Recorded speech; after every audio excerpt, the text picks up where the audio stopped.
Le cancer n'est peut-être pas si compliqué que ça, ce n'est peut-être pas une maladie aussi violente que ce que l'on pense, c'est peut-être une simple maladie de la fermentation du sucre.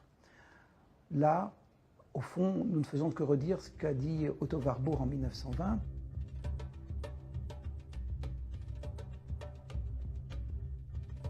Otto Warburg disant, dans tous les cancers, il y a une fermentation du sucre. C'est cette fermentation du sucre qui permet à la cellule de grossir parce qu'elle ne peut plus brûler, la mitochondrie n'étant plus active.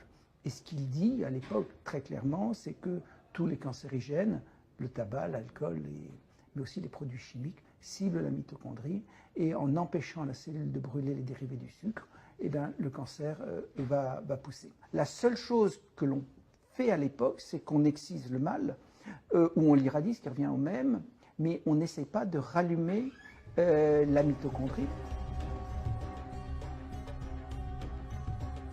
La mitochondrie, en tout cas dans certains cancers, elle est là, mais elle marche mal. Et vous pouvez la rallumer, un petit peu comme une manivelle, faire démarrer une voiture, et voilà, votre mitochondrie démarre, et quand elle démarre, elle brûle, et donc la cellule ne pousse pas. Ça ne marche pas chez tout le monde, parce qu'il y a des cancers les plus agressifs chez lesquels il n'y a plus de mitochondrie. Vous pouvez avoir toutes les manivelles du monde, si vous n'avez pas de moteur dans la voiture, ça ne sert pas à grand-chose. Le jour où on comprend que le cancer est une maladie de la fermentation du sucre, que le sucre ne peut pas être brûlé et que c'est somme toute ça qui cause l'augmentation de pression, l'augmentation de masse, les métastases et ainsi de suite.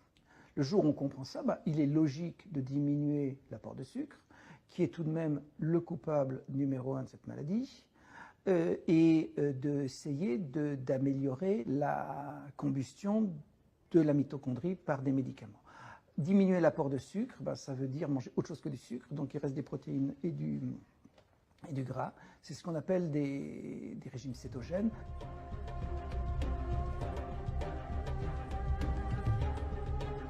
On a injecté des cellules tumorales dans le flanc de l'animal sur 20 000 souris ou à peu près, et que quand on fait un traitement métabolique, c'est-à-dire quand on injecte les molécules dans le ventre de la souris, dans ces cas-là, sans chimio, les tumeurs poussent moins vite, les souris qui devaient mourir en 1 mois, soit ne meurent plus parce qu'on a stabilisé la maladie, soit meurent en 4-5 mois.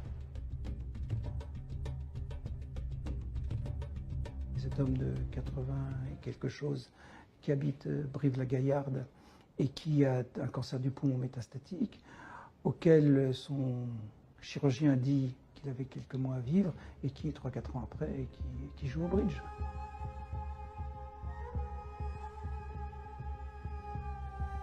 Le traitement où nous en sommes aujourd'hui, et j'ai strictement aucun intérêt financier dans l'histoire, je tiens à le dire, est de l'ordre de 200 € par mois.